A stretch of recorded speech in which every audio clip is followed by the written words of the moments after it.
Mes soldats, merci encore une fois de m'accorder votre précieux temps et bienvenue dans cette nouvelle vidéo. Aouh! Aujourd'hui, je suis à Farmoutier avec mon petit Axel que vous aviez vu, souvenez-vous, dans la géniale vidéo que vous aviez beaucoup appréciée sur le soulevé de terre, c'était juste là. Si vous n'avez pas vu la vidéo, je vous la mets ici, je sais plus. Boum, juste là. Allez, jetez un œil, la vidéo était chambée pour perfectionner votre technique au soulevé de terre. Aujourd'hui, nous sommes réunis tous les deux, encore une fois, ici, dans un bled. On est dans le trou du cul du monde, il faut pas le dire. Je suis passé par quoi? Montserrat, Céris, c'est vexant. Ok, je le dis pas. Dans une des meilleures salles de power de France, quasiment. Ouais, une des rares salles où il y a un monolift. Une des rares salles où vous avez ça. C'est pas des sangles pour sauter à l'élastique, c'est un monolift qu'on va tester. Je vais avoir l'honneur infini de tester ce truc, ça a l'air d'être une monstrueuse tuerie. Vous allez voir, aujourd'hui on parle technique de squat, on va parler high bar, low bar, powerlifting forcément, puisque Axel fait de la force athlétique en français, donc du power en compète. Ton meilleur squat en compète validé? 2,35. Voilà, 2,35 et c'était à 82, 83 kg. 82 kg pile poil. 82 kg, voilà. Bonne soirée, salut. On va parler technique, on va parler mobilité, on va parler placement, sécurité, tout ce que vous avez besoin de savoir sur le squat pour performer et progresser sans vous blesser. C'est parti. Ok, comme à chaque fois pour une bonne séance de musculation, on va commencer par une petite séance de mobilité pour être capable d'ouvrir un petit peu les articulations, notamment des hanches, des genoux et des chevilles. Peut-être travailler un peu sur le placement du rachis cervical, du haut du dos, de l'ouverture des épaules, du placement des coudes, etc. Je pense que vous allez apprendre des trucs parce que moi je vais apprendre des trucs à mon avis.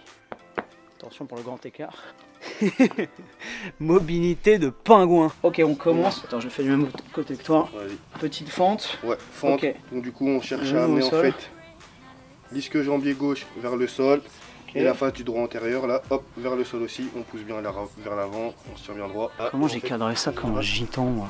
Je suis vraiment une daube. Moi, généralement, ce que je rajoute là, c'est un peu de mobilité de colonne basse, tu sais, genre, j'enroule ici, dans ce sens-là, bah, tu vois, en fait, après, j'ouvre de l'autre côté. Ouais. On tire un peu. En fait, ce que tu fais avec l'élastique, moi, je le fais à la main. J'attaque jamais une séance de squat sans faire ça, je peux pas. Ah si ouais, je prends une barre sans rien faire, j'ai l'impression que je suis bourré, comme un piqué, ouais, c'est un enfer, c'est l'enfer. Que rien n'est prêt et tout. Ok, mec.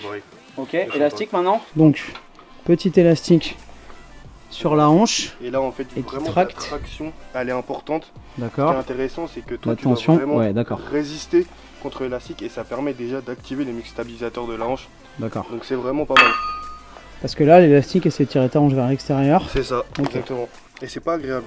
Ça a l'air simple, mais c'est pas agréable. C'est vrai, c'est pas cool. Ouais. Je vais essayer, on va voir si je fais la grimace. Si je lâche un pied, je pars avec. Regarde. Et donc tu essayes de résister à la traction comme ça en ramenant ton genou vers l'intérieur. Non, justement, moi je me laisse déporter. Tu laisses déporter tranquillement. Ok. Cadreur du dimanche. Cadreur du dimanche, bonjour. On peut pas être une machine en powerlifting et un excellent cadreur. Si, il y en a, remarque. Max Tuning. C'est vrai. Ok, même chose avec des angles différents. Traction sur l'arrière. Tu sais que les tractions avec les élastiques, là, on peut les utiliser autre part qu'en power. Parce que moi, j'utilise sur mes clients. Et en fait, au niveau de la décompression de la hanche, décompression de la colonne, c'est vraiment pas mal pour toutes les personnes qui ont des maux de dos. Ça fait vraiment un bien fou, tu vois. Génial, mon gars. Bon à savoir, ça. Ok. Sur le genou, pied bien à plat. Bien à plat. Pour réchauffer l'articulation de la cheville. C'est ça. On vient chercher vers l'avant. Pas mal. Là, pour le coup, on essaye de faire dépasser le genou des orteils sans décoller le talon. Ouais. Moi, du coup, on va sentir une pression directement à ce niveau-là, enfin plutôt une tension qu'une pression. Tu verrais les tailles comme ils sont souples au niveau des chevilles. Bah ouais, tu m'étonnes. C'est l'enfer. La position que j'utilise pour filmer là, celle-là, ils la font naturellement tout le temps en fait. Ça va, je suis pas si pourri que ça en mobilité de cheville, non? Non, ça va, je m'en sors bien. Bah c'est bizarrement pas aussi inconfortable que ce que je croyais. C'est pas mal. Et monte pointe de pied et on sera parfait. C'est ça. Essaye de garder un tout petit peu ta pointe de pied. En haut? Ouais. Comme ça, tu as déjà une phase de gainage. Exact. Et là, tous les mecs du CrossFit vont me cracher dessus. Mobilité de merde. Attention. Oh, ça va. Wouh.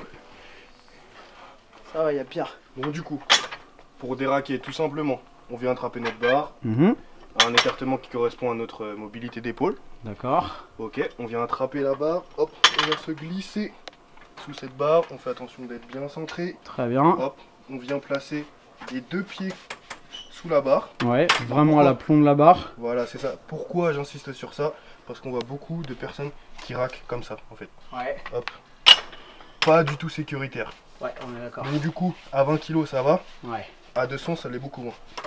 Ok, donc là hop, on vient sortir la barre. D'accord. Gainer. Ouais. Un pas. Boum. 2 pas. Ouais. Éventuellement on replace ses pieds. Une fois qu'on est là, hop, ouais. on fait notre squat. D'accord. Tac. Pour raquer pareil, on attend d'être bien stable. Ouais. On vient ravancer. D'accord. On tape la barre contre les taquets. Ouais. Et on relâche. Génial. Champion du monde. World record. Ok mes soldats, maintenant que vous avez vu la technique du déraquage et du re-raquage, sécurité optimale, on est parti. On va commencer à monter en gamme tranquillou sur ce magnifique outil, le monolift, qui est réglable au cran près. Tu m'as montré ça, regardez un peu, c'est ouf. Vérin, la totale, tu nous le règles? Hop, pour ma petite taille de chèvre. Donc là du coup Antoine tu m'as dit que tu veux 1m75. Je t'ai dit 1m97. 1m97, donc on va mettre le rack à 18. Le rack à 18. Hop, donc du coup là, okay. en fait, tu l'auras pile pour ma taille. Voilà, tac tac. Donc là on a vraiment des crans entre l'écran par rapport au matériel standard qu'on peut avoir sur les compètes classiques. D'accord. Puisqu'en fait bah du coup le monolift a plus de crans, donc bon c'est pas mal pour les demi-tailles par exemple. Et en fait des fois ça peut arriver quand on a vraiment lourd pour un PR. Ouais. Le problème c'est que quand la charge est trop lourde, ouais, tu peux même le rack est un peu trop haut. C'est ça, donc par là rapport c'est à ta vraiment taille classique. Voilà, donc, il faut partir de plus bas qui t'a poussé un peu plus. Exactement, donc moi qui fais 1m73 en général je suis à 7 ou 8. D'accord. On va te mettre à 8 vu que tu squattes en barre haute pour l'instant. Génial. Hop, et ici, hop, ça baisse. Et voilà, c'est réglé. L'impression d'être dans un donjon. Si vous êtes en train de vous demander quel est ce magnifique petit top Gymshark, nouvelle collection Ghost, le lien sera, premier lien dans la description de la vidéo. Allez voir ça, c'est une tuerie, on va squatter avec. A savoir que les barres de power, de squat, les barres ouais. Texan de power, elles font 25 kg. Elle fait ouais, c'est ça, elle fait 25 kg là. Ouais. Ouais, je me disais bien que c'est là, tu voilà. cales. Voilà, tu poses bien tes pieds, les pieds en dessous. Hop. Quand t'es bon, là, bassin. Hop, et là moi. Ah d'accord. Et là du coup. Et là je peux faire mon squat. Tu peux faire ton squat tranquillou. C'est ça. Et là en fait les sangles sont ah ouais, là, si jamais je me viande la gueule.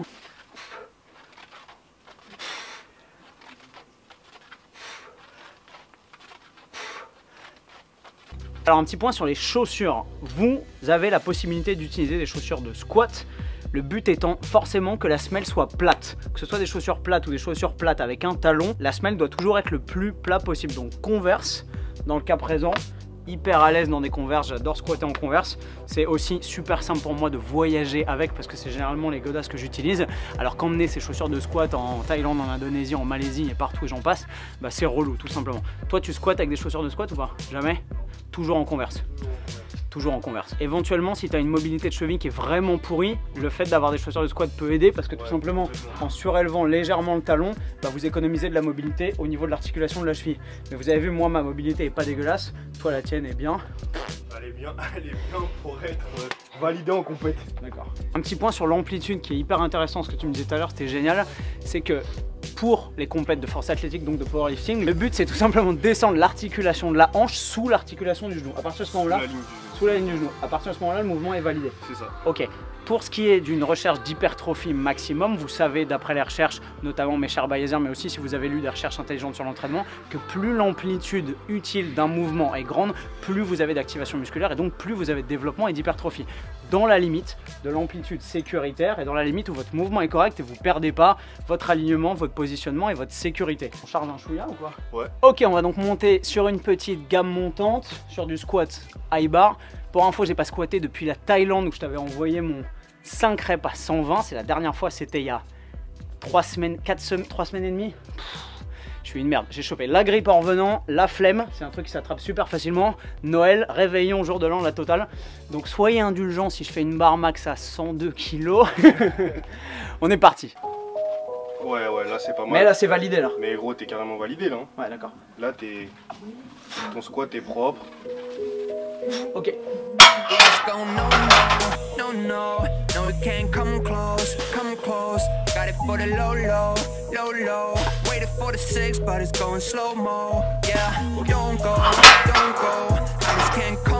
Puissance.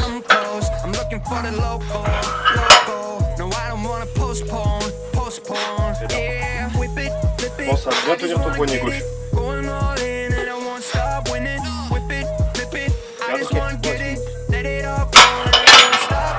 Un petit point technique sur le placement des coudes sous la barre qui est extrêmement important, dis-nous tout. Donc du coup en high bar, une chose qui est possible et qui est facile à faire, c'est en fait au niveau du placement des coudes. Donc en fait on doit toujours chercher à avoir la barre dans le même axe que nos coudes. Ouais. Donc, autrement dit, le coude doit être aligné avec la barre. D'accord. Et en fait, lors de la descente, on garde nos coudes dans cette position et en fait au moment de la remontée, on engage vraiment les coudes. Okay. Et en fait ça permet très souvent en fait, de pouvoir, quand on part ici, de pouvoir réengager le bassin. D'accord.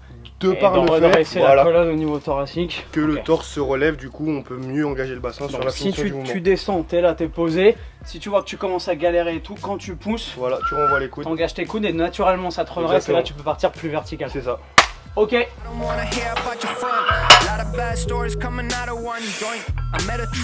engage rapidement ton bassin. Yes.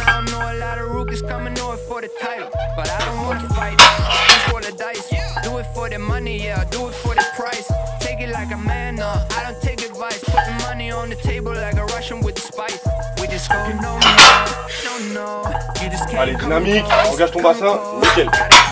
Un truc que vous avez peut-être remarqué, c'est qu'en powerlifter émérite, il utilise une technique de respiration plus connue sous le nom de manœuvre de Valsalva, qui consiste tout simplement à prendre une grande inspiration, à la bloquer et à descendre en apnée et à remonter en apnée. Pourquoi? Tout simplement parce que le fait de bloquer la respiration augmente la pression intra-abdominale et du coup ça vous permet de mieux engager les muscles stabilisateurs du tronc, à savoir les abdos, le transverse, les obliques et également les érecteurs spinaux. À savoir que c'est quand même une manœuvre qui est taxante pour le système nerveux central et cardio-respiratoire parce que forcément vous êtes en apnée, donc la tension artérielle peut monter sur un effort intense, du coup à privilégier uniquement sur les efforts intenses entre 85 et 90-100%. Ouais. Voilà, pas sur l'échauffement et des barres à 20 kg typiquement. 30-40%. Aucun intérêt. De la manœuvre pour gérer ces barres là normalement. 120 kg, let's get ready to rumble. Allez gros, pense à être bien gainé. Allez. Le regard bien fixe. Bien. Go. Engage. Yes. Bien. Ok, 120 validé.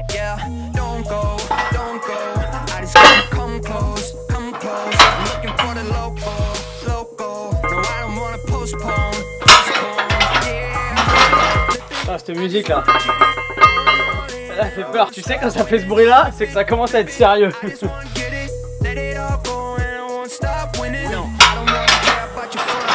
Bien. 150 kg. 150 kg. Plus de 2 fois mon poids de corps. Yes. 50, 100, 125. Ok.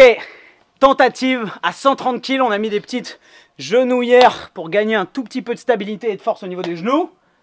Tu m'assures, Inderac? Ouais, c'est ça. On est parti. Let's go.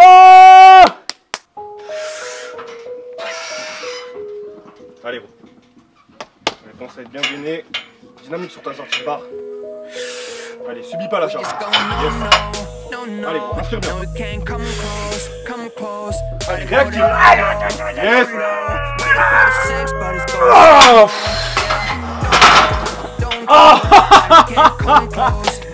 Bon, heureusement que t'étais là. C'est un pierre, c'est validé ou pas? Merci mon gars. Bon, voilà.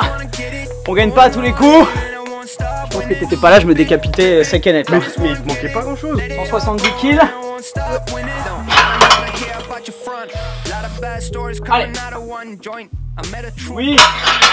Ok mes soldats, fin des hostilités et par conséquent fin de la vidéo. J'espère que tous ces conseils techniques et pratiques de pro vous ont été utiles et qui vont vous servir à améliorer la qualité de vos mouvements, la sécurité de vos séances et du coup à progresser et à taper des barres un petit peu moins ridicules que ce que je viens de claquer. Merci mon gars, c'était monstrueux. Allez voir l'Instagram d'Axel qui publie du contenu de qualité et motivant quasiment toutes les semaines. À peu près. Ouais, il essaye d'être régulier, je vous mets son Insta, juste là. Allez vous abonner à son truc, il fait vraiment du bon taf. Une compète pour toi bientôt en power probablement. Ouais, demi-finale GPC le 3 février.